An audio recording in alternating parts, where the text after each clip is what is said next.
కాన్స్టిట్యున్సీలో రాజకీయాలు చేస్తానే ఈ ఉప ఎన్నిక ప్రచారం నిమిత్తంగా బాధ్యతలు నిర్వహించడానికి వచ్చారు కదా, ఎట్లా ఉంది ప్రజల నాడిని మీరు గమనించినంత వరకు? బీఆర్ఎస్ కి పట్టం మళ్ళీ కడతారా?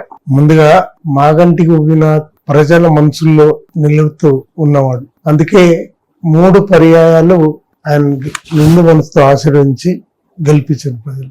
అనుకోని కారణంగా ఈ ఎన్నిక వచ్చింది. ఆయన మధ్యకాలంలో అనారోగ్యంగా చాలా అవస్థపడి చనిపోవడం జరిగింది.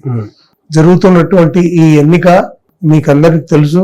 మాగంటి సునీత వారి ధర్మపత్ని, వారికి బీఆర్ఎస్ పార్టీ అవకాశం ఇవ్వటం జరిగింది.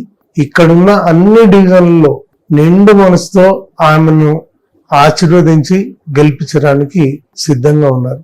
గోపీనాథ్ గారు అన్ని పండుగల్లో, ఈరోజు క్రిస్మస్ గాని, రంజాన్ మాసం రంజాన్ పండుగ గాని, దసరా, దీపావళి గాని, ఏ పండుగలకైనా అన్ని కార్యక్రమాలు తను చేసేవాడు. అందుకే ఆయన చాలా ఇష్టపడతారు.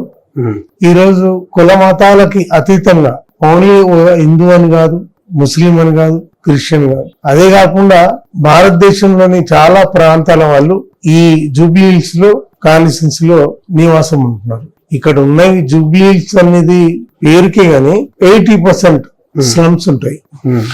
కాబట్టి వాళ్ళందరూ కూడా గోపీనాథ్ కి ఇష్టపడతారు.